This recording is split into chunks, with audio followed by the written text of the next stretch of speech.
Öyle.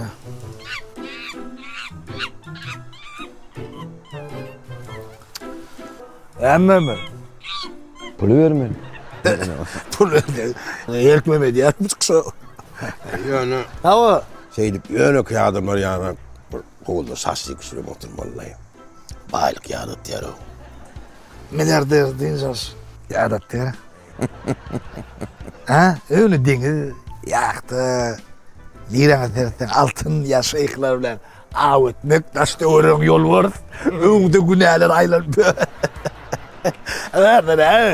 Erkime bir yaratlar da, hapisladım da.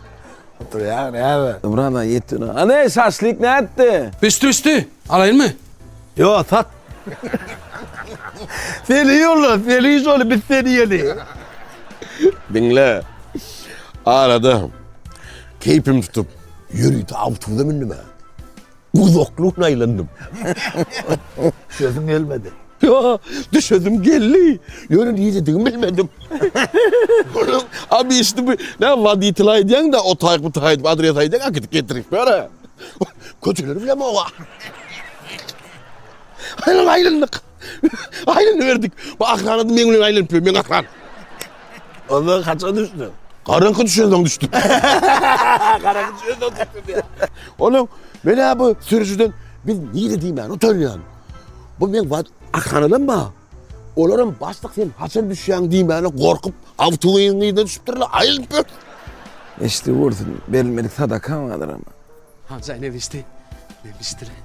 Bastardın da biraz geçecek. Ne durmuşsun mu ya? Yanık da. No sordun lan, no sordun. Ey Güler'in oğlu tüyükte ya. Beni anam. Güler'e yardayım yok lan şu an. Ne aman adam var böyle işten olmadı yani. Niye yazı hocam ama? Payla. Paylan olalım da şuları o ne mi? Paylan olalım. Hem mi cahili masili oğullarını uyarıp çıkarıp cigilerini hatta uyardın değil mi?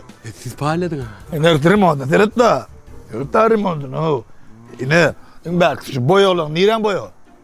Elman bilmeyenim ama yani bunu ne bilin sen masraf verdin mi? Elvan'a matlat gerek geldi la ya. Eline bakman şu elvan'a laf eyle ya. Ma düşmaka kimdin sen? Heli oğlum. İntegam soğul yiyor. Zayım mı? Neymiş de otuyorsun de?